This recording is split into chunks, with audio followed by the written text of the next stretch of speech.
Ezequiel capítulo 37, vamos a leer del versículo 1 al 6. La mano de Jehová vino sobre mí y me llevó en el espíritu de Jehová y me puso en medio de un valle que estaba lleno de huesos. Y me hizo pasar cerca de ellos por todo en derredor. Y he aquí que eran muchísimos sobre la faz del campo y por cierto secos en gran manera. Y me dijo: Hijo de hombre, ¿vivirán estos huesos? Y dije: Señor Jehová, tú lo sabes. Me dijo entonces: Profetiza sobre estos huesos y diles: Huesos secos, oíd palabra de Jehová. Así ha dicho Jehová el Señor a estos huesos: He aquí, yo hago entrar espíritu en vosotros y viviréis. Y pondré tendones sobre vosotros, y haré subir sobre vosotros carne, y os cubriré de piel, y pondré en vosotros espíritu, y viviréis. Y sabréis que yo soy Jehová. Amén. Que el Señor les bendiga, hermanos. Qué gusto poder estar en este segundo servicio de domingo. Desde las 9 de la mañana estamos aquí compartiendo la palabra, adorando al Señor, recibiendo lo que el Señor nos tiene en este momento. Leímos un texto en el libro de un profeta llamado Ezequiel. Una historia que seguramente usted conoce. Si ya tienes un tiempito de cristiano, conoces el mensaje o la visión que tuvo este hombre de los huesos secos, ¿no es cierto? El contexto ya fue leído ahí. Este hombre soñó y vio en un valle un ejército, pero un ejército que era puro huesos, inofensivo, ¿no es verdad? Alguien dirá: bueno, esta es una visión dada al pueblo hebreo de esta época, porque es la más grande promesa de restauración. Una de las más grandes de todos los libros proféticos es esta, que Dios restaurará la nación de Israel, ¿no es verdad? Entonces no nos compete a nosotros, o sea, no es para la iglesia. Bueno, yo considero que sí, porque nosotros también hacemos parte de la familia celestial, somos considerados también pueblos del Señor, así que es una palabra también para la iglesia hoy, porque tal vez no hay una visión de huesos secos como la que estuvo Ezequiel, pero tal vez hay escasez. Tal vez tu cuerpo no está bien y necesitas una provisión de salud. Tal vez tu mente no está bien, tu parte emocional está muy atribulada y necesitas una provisión, ¿no? Entonces comparamos también los huesos secos con nosotros hoy que somos en la iglesia. La promesa del Señor al pueblo judío, que sería nación santa, real sacerdocio, pueblo adquirido por Dios, es la misma promesa bajo la gracia. Ha hablado creo que fue el apóstol Pedro, cuando refiriéndose a iglesia habló lo mismo, que somos nación santa, pueblo adquirido por Dios, real sacerdocio. Entonces es un mensaje también para la iglesia. ¿Está conmigo, hermanos? Es un mensaje para el pueblo de Dios. Ahora, lo primero, cuando yo estaba preparando este mensaje, este sermón, yo pensaba, ¿qué es lo primero que nos viene a la mente cuando escuchamos la palabra huesos? Silencio, muerte. Exactamente. Cuando escuchamos la palabra hueso, lo primero que se nos viene a la mente es muerte. Y era precisamente como se encontraba la nación en el tiempo de Ezequiel. Estaban muertos en su relación con Dios. Estaban muertos en su cercanía, en su intimidad con Dios. Se habían alejado de Dios hace mucho tiempo. El Dios que les había prometido una tierra nueva, provisión, les había prometido que no van a depender de nadie, ahora estaban lejos de Dios, ¿no es verdad? Lejos. Creían tener vida, pero estaban muertos. Y en definitiva yo considero que solo hay dos categorías de personas: los muertos en vida y los que se creen tener vida, pues están muertos. ¿Está conmigo, hermano? Los muertos en vida y los que creen tener vida, pero en definitiva están muertos. Los primeros, los muertos en vida, son aquellos que andamos en un proceso de sepultamiento. ¿Está bien la palabra sepultamiento? Sepultar. Nuestra ciudad en algunas avenidas ya están sepultando el cableado porque se ve feo, ¿no? Tanto cable, hay tanta maraña de cable por todos lados. Entonces están sacando el cable, están poniendo debajo de la tierra. Están soterrando, sepultando, ¿no, verdad? Entonces, como cristianos, estamos en este proceso de sepultamiento, tal vez sepultando cierto carácter, sepultando cierta actitud, palabras, sepultando cierto pensamiento, porque hay una de las cosas por la que más luchamos, por la que más atravesamos guerra, o lo que se llama guerra espiritual, es en nuestra mente, hermanos. He repetido esto, que la mayoría de guerras que tenemos que afrontar está en nuestra cabeza. La guerra espiritual no tiene nada que ver con andar cazando cucos por todos lados. No, olvídate, hermano. Viniendo a la iglesia, se me bajó la llanta del carro. Bueno, este cuco no quiere que vaya a congregarme. No tiene nada que ver, hermano. Se bajó porque no cambiaste a tiempo, porque las llantas están más lisas y pues es por negligencia de uno, a veces, ¿no, verdad? Entonces, la mayor parte de las luchas que tenemos o que afrontamos está en nuestra mente. Yo no sé si me estoy refiriendo a personas acá que sienten esos huesos secos en su salud, en su parte emocional, en su hogar, en su matrimonio, en su relación conyugal, con sus hijos, en el trabajo, en el negocio, el jefe que no le quiere. Y tantas cosas, hermano, que hace que se muera un sueño, que se muera un anhelo. Y cuando regresamos a ver, ni siquiera está muerto, está hecho hueso, ni siquiera es un cadáver. Ya ha pasado tanto tiempo que los gusanos comieron y ahora no se ve el cuerpo, es puro. ¿Está conmigo? Es puro hueso. Entonces es un mensaje también para la iglesia en la actualidad. Entonces hay el primer grupo, que espero que seamos la mayoría que nos congregamos acá. Los muertos vivos. Los muertos vivos. Ahora usted me dirá, ¿a qué se refiere con eso? Yo quiero leerles dos textos. Hay algunos, pero con esos dos textos dejamos claro este primer grupo. El primero se encuentra en Romanos capítulo 6, el versículo 11. El Romanos capítulo 6, versículo 11. ¿Qué dice ahí? Vamos a leer juntos, hermanos. A ver si pertenecemos a este grupo. Dice, así también vosotros pensad que de cierto estáis. ¿Qué cosa? Pero o más vivos a Dios en Cristo Jesús, Señor nuestro. Entonces, estos son los que andan muertos. Pero en verdad, vivos para Cristo. ¿Muertos a qué? Muertos al pecado y vivos para Cristo. Di otro texto en primer culto. Me olvidé de buscar el libro, pero bueno, les voy a leer lo que dice el libro, que no me acuerdo, ¿no, verdad? Estando muertos al pecado, Cristo nos dio vida. Dice otro texto. No me acuerdo dónde está. Estando muertos al pecado, Cristo nos dio. Estos son los que murieron al pecado, pero en Cristo han resucitado. Han resucitado. Hay quienes a veces confunden la cuestión del bautismo con la conversión. No me voy a bautizar, dice alguno, porque no me quiero comprometer mucho. O son los que siguen a Cristo, pero de lejitos nomás, ¿no es cierto? Entonces cuando viene el problema, buscamos al Dios bombero, porque está lejos, entonces corremos.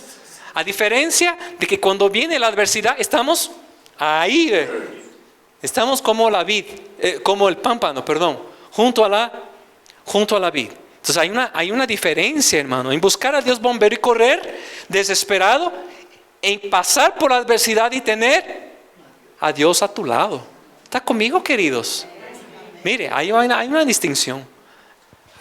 Hay una diferencia ahí.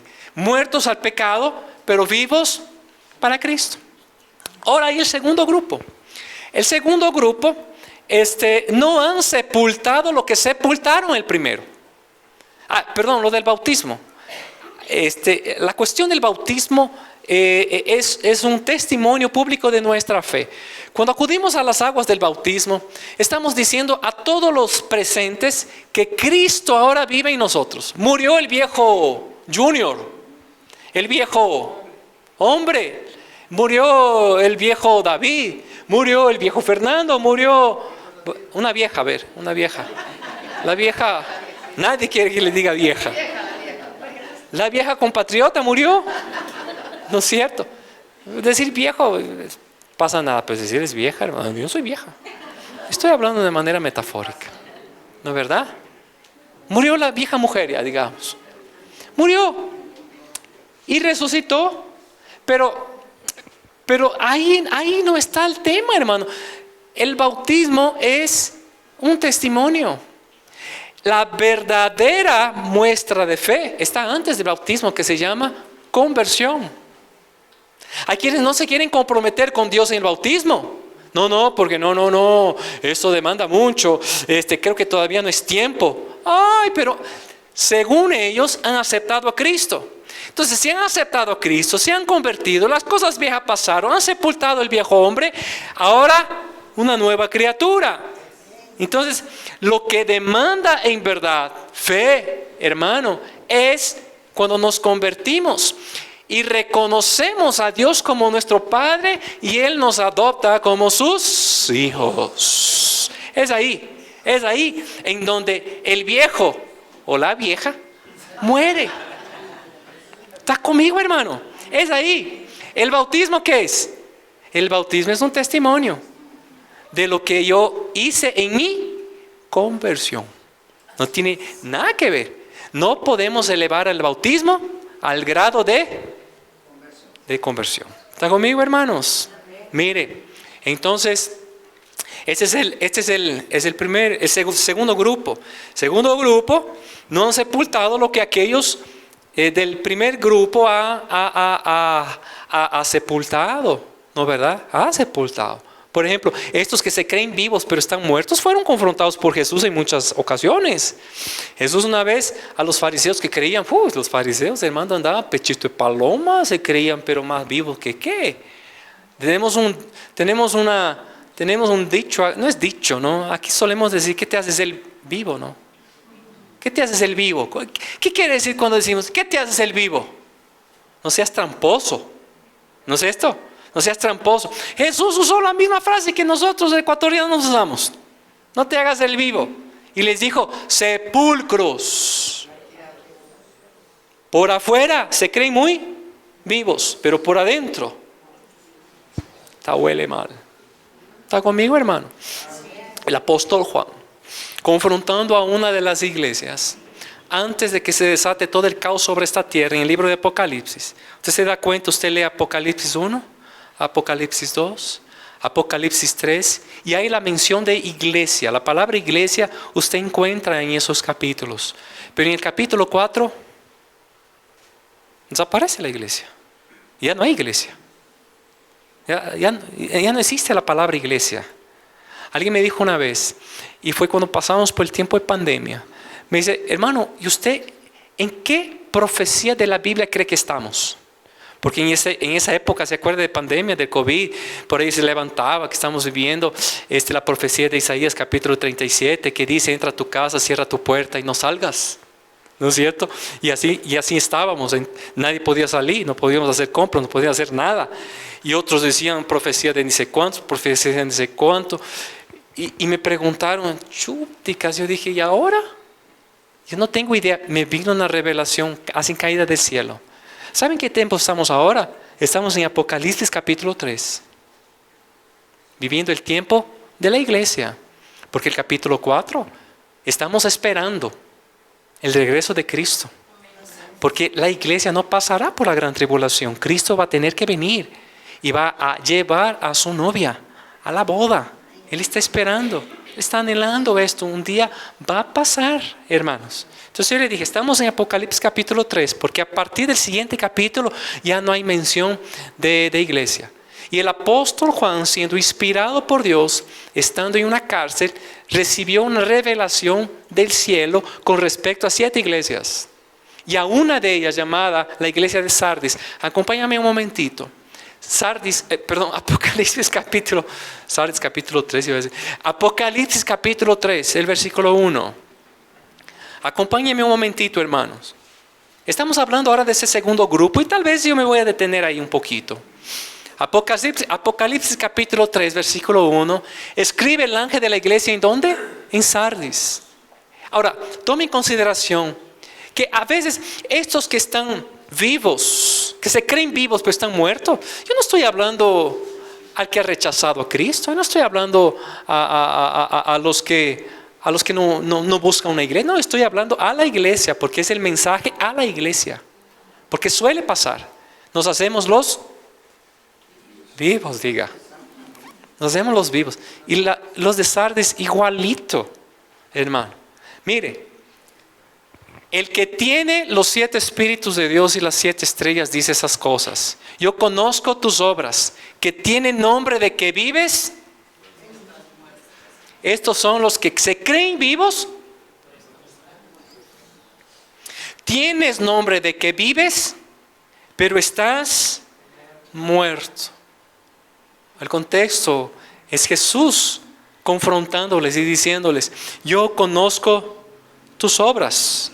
Yo conozco, yo sé perfectamente por lo que tú estás pasando. Te crees muy listo, estás muerto. Que Dios me guarde escuchar una declaración del Señor hablando así. Pero eventualmente podemos pasar por ahí. Tal vez he pasado en alguna época por ahí, me creía muy vivo, pero Dios me confrontó. El problema de Sardis no era de doctrina, no era de liderazgo, no estaban siendo perseguidos. No. El problema de Sardis es que en la abundancia, en la prosperidad, se olvidaron del camino, se enfriaron, se olvidaron de Dios. Las cosas estaban bien. La iglesia de Sardis era comparada con la ciudad de Sardis. La ciudad de Sardis era una ciudad muy próspera porque un río atravesaba por toda la ciudad. Y eso hizo que ellos fueran muy prósperos, perdón la redundancia, ¿no? Ellos hacían textiles, costuras, vendían a otros pueblos y fueron muy ricos, claro, ¿no es verdad? Algo parecido con la iglesia de Sardis. En las aguas tranquilas, en las aguas quietas, se acostumbraron a las bendiciones. Parece medio contradictorio lo que estoy diciendo, ¿no? Acostumbrarse a las bendiciones, ¿puede darse? Bueno, vea la historia de Israel. Cuanto más tenía y cuanto más próspero eran, cuanto más rico era la nación, más lejos de Dios estaban. Así es, hermano. ¿Por qué el ser humano es así? Pues no sé, no tengo respuesta. Y a veces solo acudimos cuando la cosa está ajustada. Dad gracias a Dios en la abundancia, en la salud, algo parecido al matrimonio, ¿no? Igual, hermano. O cuando te casas le dices al curita o al pastor, no, este punto no. Sí, Sardis, hermano. Se creían muy vivos, pero habían perdido. Yo considero que Sardis había perdido toda sensibilidad hacia Dios. Había perdido toda la relación con Dios. Y el mensaje era el mensaje de toda la Biblia. Vuelvan a mí, dice el Señor. Usted lee el mensaje de Isaías. Usted lee el mensaje de Jeremías. Usted lee de hombres que fueron usados, instrumentos por Dios. Y el mensaje es este. ¿Quiere poner un título a la Biblia? ¿Sabe cuál es? Tiene 3 palabras. 3. Vengan a mí. Vengan a mí. Desde el principio. El hombre pecó. ¿Quién les buscó? ¿Está conmigo? El hombre había perdido la comunión con Dios. ¿Y quién decidió y estableció el templo, el tabernáculo? ¿Quién? Para estar en medio de ellos. Vengan, aquí estoy. El mensaje de los profetas, ¿cuál fue? Vengan a Dios, vengan a Dios. ¿Cómo termina el libro de Malaquías? Con una promesa maravillosa, el último libro del Antiguo Testamento. Pasaron 4 siglos, en 400 años. El mensaje de Juan el Bautista, el profeta, el primer profeta del Nuevo Testamento, ¿qué anunciaba? Arrepentidos y convertidos. ¿Cuál era el mensaje de Jesús? ¿Cuál era el mensaje? ¿El reino de los cielos? Todo resume en esas 3 palabras. Cristo murió en la cruz con los brazos abiertos. Vengan. Vas a capítulo 24, el último libro, el último versículo de la Biblia, el último, antes de que la palabra profética se cierre, y el esposo y la iglesia dicen, y el que tiene hambre, y el que tiene sed, venga. ¿Y sabe qué pasó? He dicho. El mensaje de la Biblia es este, hermano. Ven. El mensaje de la Biblia es arrepentimiento. Pero ellos se enfriaron. Ellos creían tener vida, pero estaban muertos. Hermano, congregarnos es solo una de las cosas que el creyente debe hacer. Y hablé de eso la semana pasada. No dejando de congregarnos. Lo que dice el escritor de Hebreos capítulo 10, versículo 25. No dejando de congregarnos como muchos tienen por costumbre. Congregarnos es solo una de las cosas que el creyente debe hacer. Pero es solo después del culto donde somos llamados a vivir lo que escuchamos. Y en nuestro caso lo que predicamos. ¿Está conmigo, hermano? No. Congregarnos, sí, es un mandamiento y por eso ustedes están aquí. Pero solo cuando usted cruce esta puerta y enfrente el trajín del día a día, de la semana que viene, del trabajo, de en la casa con los babas, con la esposa, con el jefe o con los empleados. Hermano, es ahí en donde seremos confrontados. Si realmente hemos muerto y vivimos, o nos creemos los vivos, pero en definitiva estamos muertos. Yo sé que el primer culto fue igualito, entonces así ha de ser. Unos meditando, otros durmiendo, otros diciendo, ay, esta palabra no me gusta, pero ¿por qué no vino el pastor Cristian a predicar? ¿Pero por qué el pastor mayor no vino pues a predicar? Pues me tocó, hermano, ya toca aguantarse. ¿Qué más? Estoy tratando de llevar el mensaje ahí con anestesia, pero a veces la anestesia no da efecto y tiene que aguantarse media hora de dolor. Y a veces nos toca, hermano. ¿Sí o no? Tienes una muela infectada. Hermano, ¿quién es dentista? ¿Quién es doctor? Sabe que ahí está infectada y la anestesia no agarra y te va a tocar aguantarse fuerte de la silla, pero el dolor tiene que irse. Aquello que tanto te molestaba tiene que irse. Entonces, hermano, congregarnos es solo una de las cosas que debemos hacer. Pero cuando nos afrontamos, está bien la palabra, cuando empieza la semana, hoy mismo, tal vez saliendo de la iglesia, es ahí donde somos llamados a vivir lo que escuchamos y lo que predicamos. Yo considero, hermano, que la vida cristiana es una permanencia, es una constancia. Todos los días debemos vivir cada día, constancia, perseverancia, cada día. Y cada día que luches, que perseveres, es una batalla ganada, es una lucha ganada. Y eso hará que disfrute de mi permanencia con Dios. Y cuando Él me lleve, la garantía de la vida eterna, porque he permanecido. Tengo que permanecer en fe, tengo que permanecer creyente. Sí, entiendo, eventualmente estamos con la fe en el piso, cabizbajo, meditabundo y terrible. Y no soportamos a nadie, indudable. Pero eso debe ser eventualmente. Y es ahí en donde nuestra fe puede estar siendo probada. Puede estar siendo probada. El mismo contexto, en el mismo texto de Ezequiel capítulo 37, ¿no? Si usted sigue, solo leímos los 6 primeros versículos, pero son 14 versículos en el que Ezequiel le pregunta a Dios, ¿y vivirán esos huesos? Yo no sé si hay alguien que está en esa circunstancia. Se está preguntando, ¿será Dios? ¿Será que hay arreglo para esto? ¿Será que esto que ya huele mal en mi vida? ¿Será que esos huesos pueden revivir? Mi matrimonio, mi relación, mi parte emocional, mi psiquis, mi cónyuge. Hay muchos problemas, no nos entendemos. ¿Será que hay solución para esto? Y la respuesta de Dios, ¿sabe cuál es? La respuesta de Dios hay que ver. Vamos a ver. No, la respuesta de Dios es un contundente. Ezequiel, los huesos pueden revivir. Profetiza.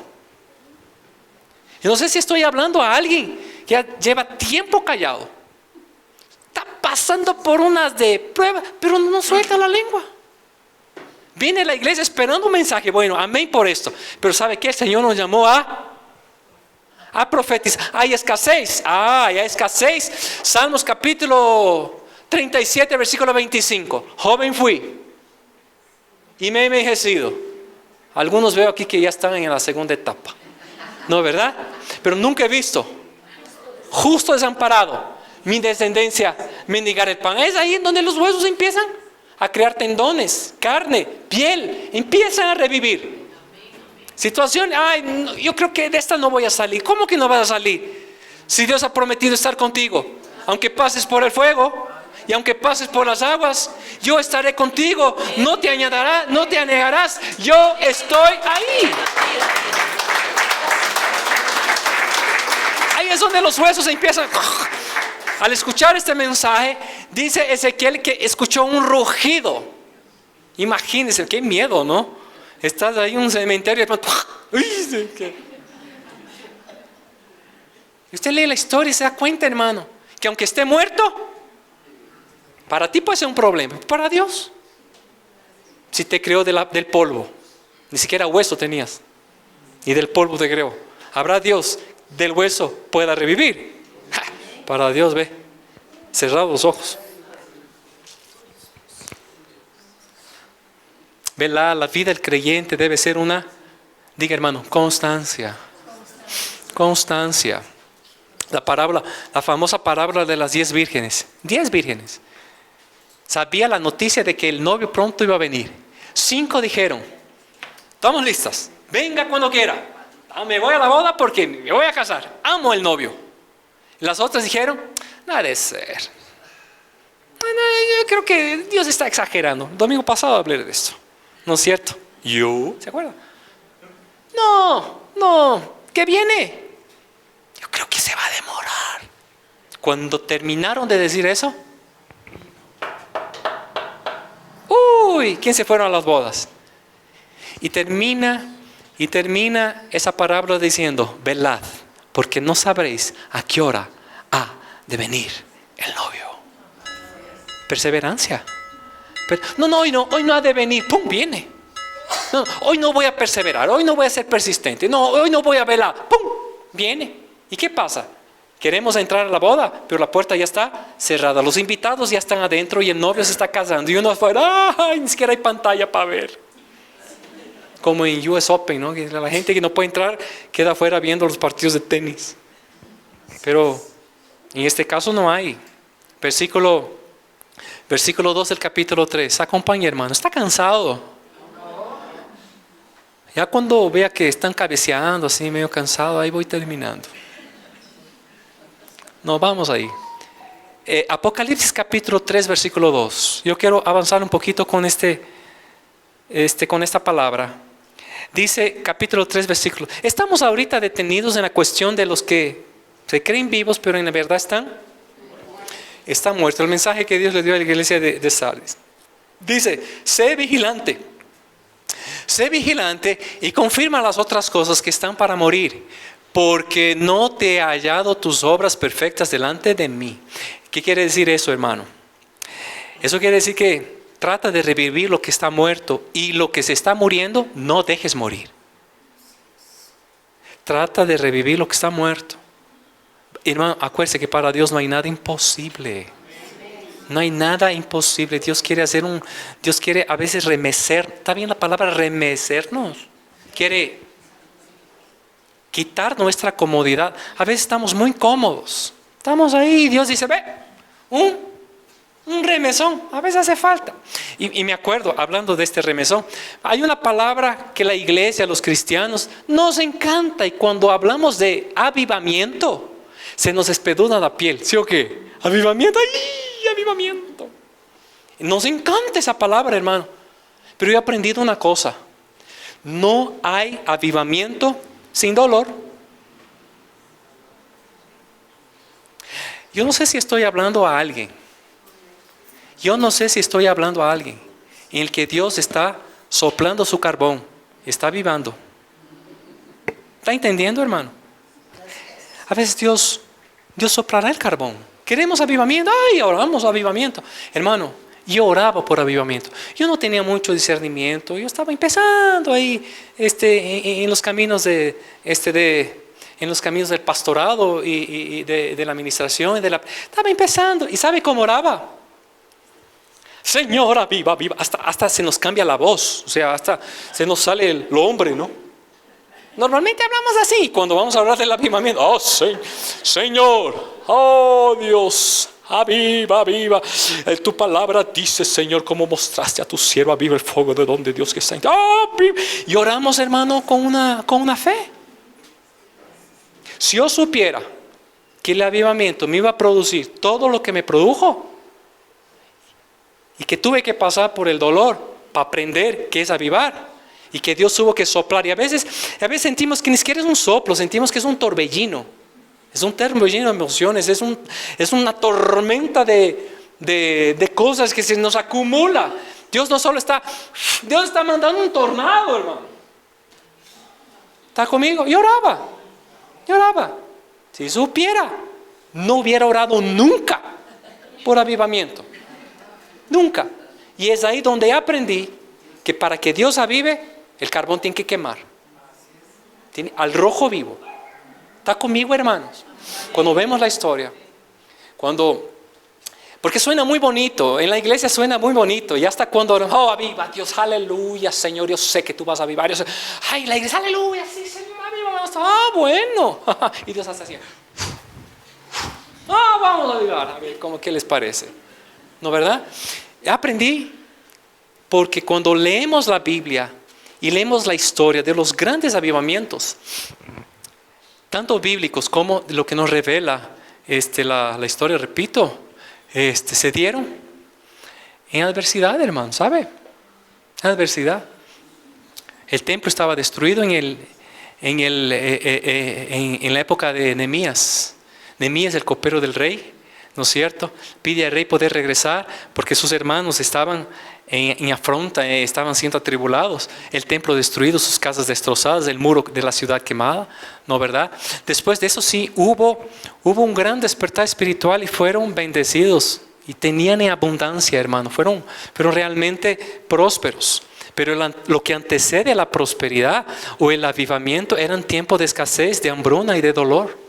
Lea el libro de Nehemías, de Esdras, y te darás cuenta de eso. La historia también nos revela el gran avivamiento por parte de Martín Lutero y Calvino en el año 1500. ¿Cuánto era? No me acuerdo. Aquí tengo. 31 de octubre. Lutero y Calvino trajo un gran avivamiento, ¿no? En el año 1517.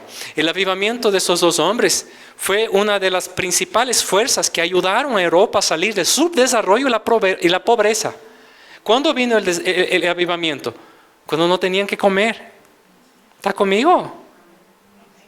No tenían que comer, hermano. Aquellas 95 tesis que fueron pegadas en la catedral, en el castillo de Wittenberg en Alemania, ¿no es cierto? Confrontaba a las personas que estaban ciegas espiritualmente. Ciegas porque estaban siendo abusadas por la religión, porque para ganar el favor de Dios y la gracia de Dios era necesario comprar el favor de Dios con las famosas indulgencias. Entonces el pobre se hacía más, porque para ir al cielo, en vez de comprar pan, compraba favorcito. Tremendo, hermano. ¿Qué hizo las 95 tesis? Que la venda se quitara y ellos pudieran aprender a través de la revelación que Dios le dio, que no es otra que la que usted tiene ahí en sus manos, que el favor de Dios no se compra, que somos salvos por pura. No hay precio, hermano, no hay precio. No es porque eres bueno, eres chévere, uy, no hago daño a nadie, soy el mejor esposo, el mejor papá, qué bueno por esto. Pero esto no te lleva al cielo, eso no te lleva a la eternidad con Dios. Necesitas reconocerlo como padre, y cuando lo reconoces como padre, Él te adopta como hijo, haces parte de su familia. Ahí es otro cuento, es otra cosa.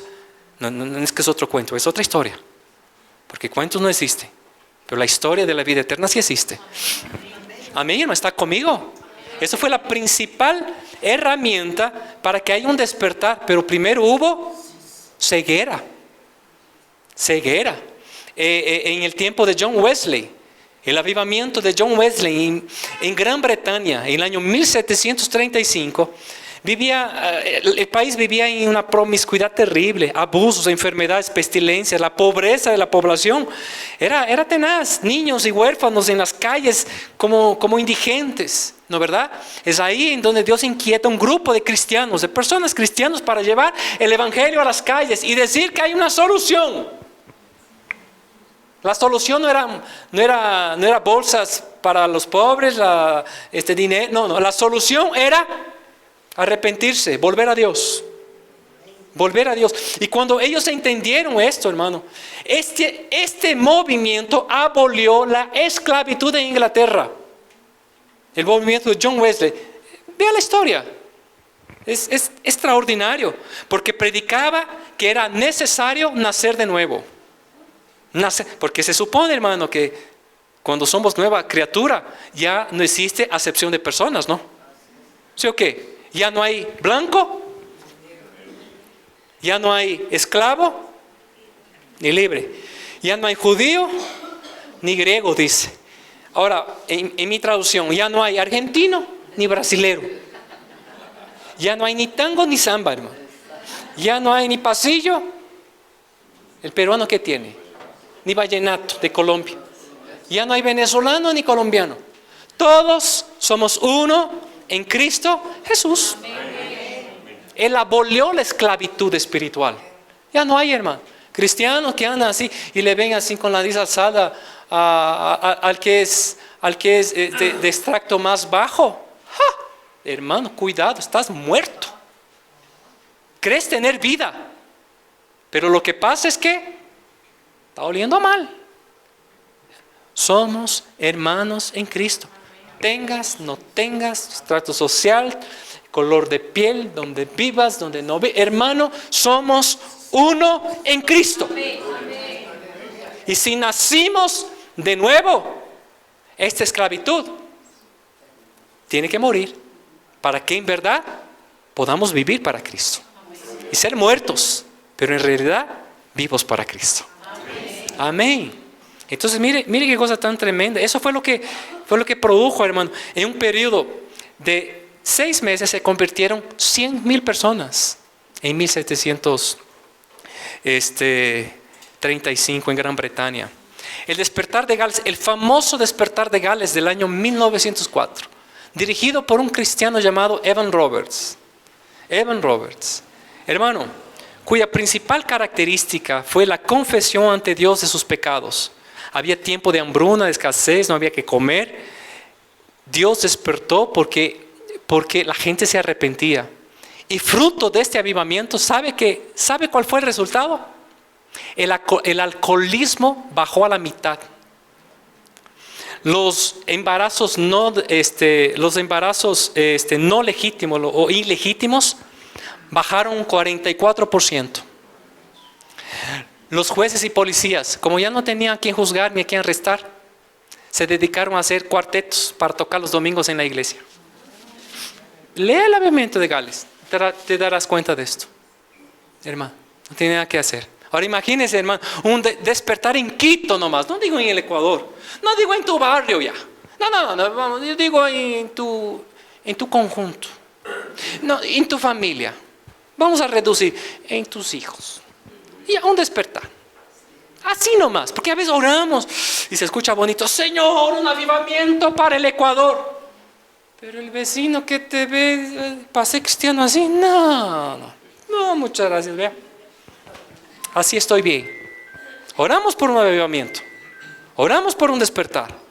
Pero, ¿y nosotros? ¿Está conmigo, hermano? Imagínate, oramos por un despertar en Quito. Se convirtieron todos los policías. Y aquella banda que se escucha de los policías tocando fin de año, ¿no? El chullita quiteño aquí en la iglesia. Bueno, no tocando el chullita quiteño, sino tocando... No. Claro, va a tocar ahí, cuán grande es Él, ¿no? Dios de pactos, alguna cosa de esas. Yo no quiero un platillo ahí mío, soy el chulleta. Es otra cosa, fiestas de Quito es fiestas de Quito. Lo que pasó en el avivamiento de Gales fue precisamente que los policías armaban sus conjuntos, grupos musicales. Y como no tenían trabajo, pues vamos a la iglesia a cantar. 1904. Es tremendo, hermano. Yo quiero terminar con Apocalipsis. Dígame. Eso, sinceridad sobre todo. Ante todo. Apocalipsis capítulo 3, versículo 3. Y con eso yo termino. Apocalipsis capítulo 3. El versículo 3. Por favor, acompáñeme. Vamos a leer solo la primera palabra. Ya. Acuérdate. Para que usted se dé cuenta que hay esperanza. Hay huesos secos, hay huesos ahí que pareciera que no hubiera ya solución. Hay una palabra de Dios para su iglesia. Acuérdate. Acuérdate. Y cuando yo hablo de acuérdate, hermano, yo tengo la certeza de que seguro tenemos algo de qué acordarnos con respecto a algún favor de Dios, ¿o no? ¿Hay algo que te acuerdes así a corto plazo? No, tal vez no. A largo plazo. O sea, si tú regresas un poquito, tú dices, bueno, será, no, eso no. Te acordarás de alguna cosa. Una de las cosas que me encanta cuando nos sentamos en la mesa sin de algún hermano, eventualmente estamos sentados en la mesa de hermanos que de una manera muy amorosa, muy generosa, muy grata, nos invita a sus casas. Nos invita ahí a comerse, a tomar un cafecito, a un almuercito. Cuando es una cena ya el nivel sube un poquito, ¿no es cierto? Chévere, estamos ahí en la cena, no hay problema, ¿no es cierto? Y nos dice, pastor, ¿y usted qué come? Lo que sea, hermano, ponga ahí chancho, pescado, carne, lo que sea, hermano. La intención es compartir ahí con la familia. Y es interesante porque casi siempre cuando estamos ahí, después de disfrutar de una buena comida, de una buena compañía y chévere, casi siempre recordamos. En el año 1900 tanto, yo me acordé. Mira el milagro de Dios. Dios hizo esto y aquello. Y nosotros oramos y damos gracias a Dios. Es maravilloso, hermano, escuchar el testimonio de personas que comparten lo que han vivido y recuerdan el favor de Dios en cierta temporada. Es lindo. Es lindo. Yo recuerdo, por ejemplo, cuando estaba preparando este mensaje, ya para ahí, ir terminando este mensaje.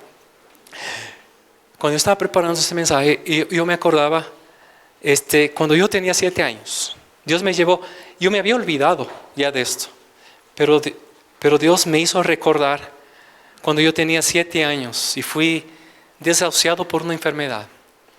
Ahora, imagínese a un médico, o usted como padre escuchar de un médico que le diga, su hijo no pasa de mañana. Y fue lo que escucharon mis padres. No había tratamiento, no había cura. Los exámenes estaban ahí, estaban a la vista. Lo que hizo mi papá, nuestro pastor, fue algo extraordinario, hermano. con la fe, con la convicción que tiene ese hombre. En esta noche, cuando se suponía que ya no iba a amanecer, yo no podía levantarme, yo no podía pararme. Yo estaba acostado en la cama. Yo pasaba así. El día siguiente me habían metido una aguja y me sacaron el líquido espinal. ¿Cómo se llama? Eso, hermano, ve. Por eso ustedes tienen que venir. Aquí está, de este lado están los doctores. Hermano, no, ¿verdad? Me sacaron el líquido ese, hermano. Una aguja de este vuelo. Yo pensaba que me iba a salir por la barriga, hermano. Me metieron por acá y dije, ya mismo me sale por acá. A un niño de 7 años, a mí me pinchaban de 3 a 4 veces diarias. Me pinchaban. Imagínense el trauma que... Por eso yo puedo estar muriéndome de fiebre, pero llevarme a pinchar, no. Eso me traumó toda la vida.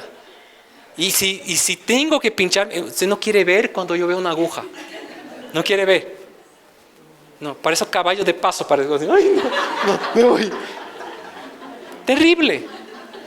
Eso trauma a cualquier persona, y peor cuando es un niño de 7 años. Es tenaz. Entonces detectaron esa situación y me dijeron, no hay cura, no hay tratamiento, no hay nada, solamente esta noche despídase del guagua. Mi padre se puso a orar. En esta noche yo estaba ya dormido, sedado, porque dormía sedado, y mi padre se fue a lo más bajo y se metió debajo de mi cama y se puso a orar. Se puso a orar, confesando, declarando y creyendo en la palabra, en este Jehová Rafa que predicamos, Jehová que es nuestro sanador, Jehová que es el que nos cura, es el que ha prometido estar con nosotros. En las buenas da gracias, en las malas das gracias, creyendo de que las malas van a pasar. Da gracias a Dios en todo, dijo el apóstol. No sé, se puso a orar, hizo un compromiso con Dios. Pastor era, vea, pastor era billeteado, un hombre de negocios, tenía almacenes en algunos lugares, tenía camiones, empleados. Pastor era billeteado, aniñado era pastor. Ahora en Brasil vivíamos, ¿ve? Así, okay. No. Entonces, Dios trató con su vida. Porque 7 años antes, mi hermano había nacido también desahuciado. Nació del vientre, ya nació enfermo. Nació enfermo. Y el pastor había hecho un compromiso con Dios. ¿No es cierto? Señor, yo daré todo para servirte si tú sanas a mi hijo. Dios sanó a mi hermano. Pasaron 7 años. 7 años. ¿No es cierto? Yo caí enfermo. Y la oración que hizo debajo de mi cama ya no fue, yo daré mi vida. Lo que oró el pastor fue, Señor, quítame todo, yo te serviré. Porque dejar era muy difícil. Dejar toda la comodidad, dejar todos los bienes, dejar todos los almacenes, dejar toda la estructura que tenía el pastor de venta, era tremenda. Él no cuenta esto. Y no va a contar nunca. Usted conoce al pastor. Pastores de bajo perfil. Yo sí cuento. Yo sí. Decir que nací en cuna de oro, hermano. Claro que sí. Y me decía, así está el pastor. Chiro. Sin saber a dónde Dios nos iba a llevar. Yo no me imagino, y hablo por mi papá, vivir si no fuera predicando la palabra del Señor. No me imagino. Y fue un plan maravilloso de Dios. Porque si Dios no hubiera obrado de esa forma, hermano, ¿qué hubiera sido de mi vida? Casado ahí con quién sabe quién.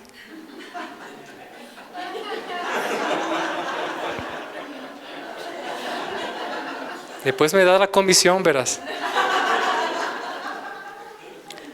Mal pensados ustedes. Hermano, ¿qué hubiera sido? No, ¿verdad? Yo no cambiaría esa vida por nada. Y es gracias al Señor. Es gracias al Señor. ¿Sabe qué pasó? Al día siguiente, yo no podía levantarme. Al día siguiente yo estaba parado. Cuando el pastor se levantó asustado. Y dijeron inmediatamente, vamos a hacer los exámenes. Se levantó, hermano. Se levantó asustado. Hagan los exámenes. Me metieron una máquina ahí a hacer de nuevo y me sacaron nuevamente, hermano, esa vaina de... Híjole. Su hijo no tiene nada. Es un milagro de Dios. Es un milagro. Y hasta aquí estoy, hermano. Vea, llegué hasta acá. Estoy.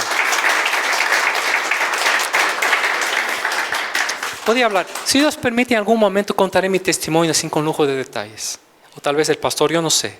Yo solo estoy resumiendo, dándole una pastilla porque no hay tiempo. Solo estoy resumiendo lo que he visto y lo que he recordado de parte de Dios. Recordado. Yo tengo certeza, hermano, y con eso yo quiero concluir. Yo tengo total certeza que hay hermanos aquí que están luchando, que la están viendo difícil. Tengo certeza. Que se pone complicada la cosa. Parece que los huesos no van a revivir, pero por nada. Yo tengo certeza.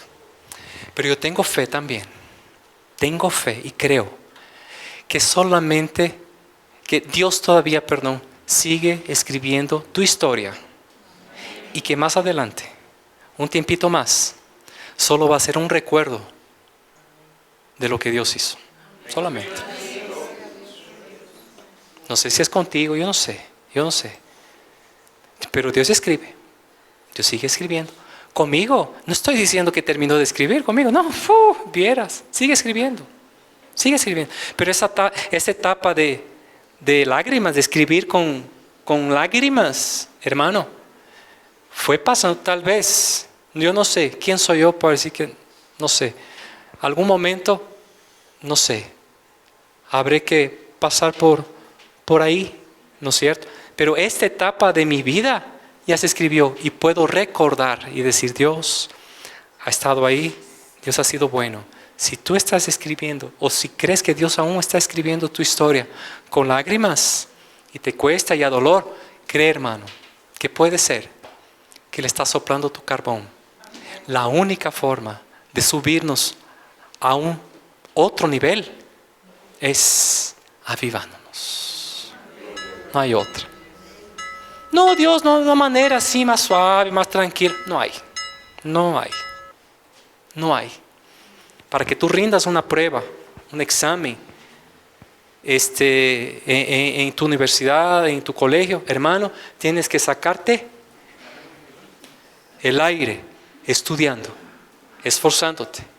Pero cuando te entregan la prueba y tienes la mejor nota, qué gratificante que es, ¿o no? ¿O no, hermanos? Yo cuando escuchaba a mi papá decía, crea con fe. Yo todo mal interpretaba, se agarraba a mi inconveniencia. Crea con fe y Dios te va a dar. Yo, claro que me va a dar. Entonces me va a dar una buena nota. Me va a dar una buena nota. No estudiaba, hermano. Y me quedaba dormido con el libro así. Día siguiente tenía 0. Y decía, pero Señor, yo oré con fe. Oré con fe y no pasó nada. Pero ahí está también. La fe sin obras. No puedes tener fe, hermano, solamente tener fe. La fe tiene que ir acompañada de las obras. Soltero, años, hay 40, 50 años no se casa. Ay, Señor, no me traes mi esposa, llorando, esperando que desde el cielo caiga, pues, Salma Hayek, así.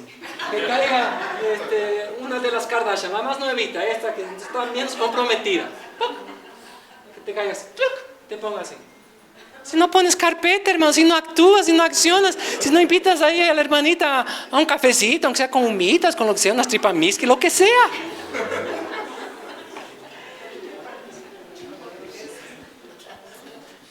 Pasa nada. La fe sin acción. Ora, ayuna, intercede, haz grupo de oración, pide al pastor, ¿no es cierto? Haz lo que quieras.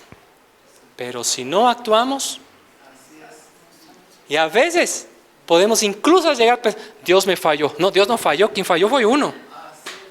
¿No es cierto? Uno. Bueno, dejemos ese asunto para allá. Y con eso yo quiero terminar. Yo quiero terminar diciéndote, querido hermano,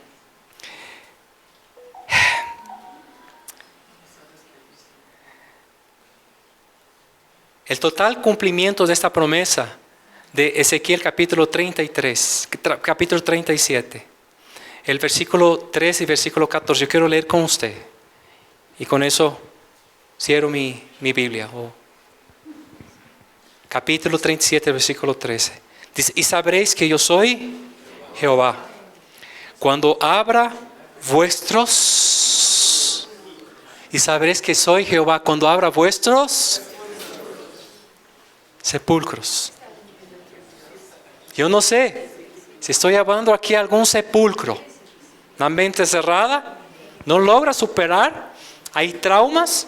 Yo les he confesado algunos de mis traumas, yo tengo algunos, sí, yo tengo. Pero ese sepulcro yo he puesto así de par en par a Dios. Señor, abre mi sepulcro y lo que esté muerto revive, y lo que se esté muriendo, pues que no se muera. Abriré vuestros sepulcros y os saqué y los saqué de vuestras sepulturas, pueblo mío. Versículo 14. Y pondré mi espíritu en vosotros y viviréis. Y os haré reposar sobre vuestra tierra y sabréis que yo soy Jehová. Que yo Jehová hablé, lo hice, ha dicho Jehová. Ha dicho Jehová. Esta promesa se cumplió, o parte de cumplimiento se dio en el tiempo de Nehemías cuando regresaron a su tierra. Parte de cumplimiento se dio también después del holocausto con el Führer, con Hitler. Cuando los judíos no querían su tierra, desierto, creó una pasión tan grande, hermano, que regresaron a su tierra. E Israel fue decretada nación en el año 1948 y el desierto ha florecido. Tremendo. Pero el total cumplimiento de esa profecía de Ezequiel capítulo 37, ¿sabe cuándo se va a dar? Lamentablemente se va a dar en un tiempo de dolor, porque se dará en el último periodo de la gran tribulación, cuando Dios producirá un gran despertar, habrá un soplo masivo, hermano, en donde ellos reavivarán y reconocerán desde el cielo a Jesús. Aquellos que han rechazado, algunos hasta hoy, hay cristianos sí, judíos por supuesto. Ahora, para nuestras vidas, el proceso es lo mismo para nosotros. Esto sucedió en la conversión. Y con eso yo termino. Efesios capítulo 2, versículo 1 dice: y Él os dio vida a vosotros cuando estabais. Ok. Así que nunca más hecho los vivos. No. Muertos, pero vivos. Pero vivos para Cristo. Dios puede resucitar tus sueños. Dios puede resucitar tus huesos. Dios puede resucitar tus anhelos. Aquello que parece estar muerto puede revivir en el nombre de Jesús. Que Dios les bendiga poderosamente. Amén.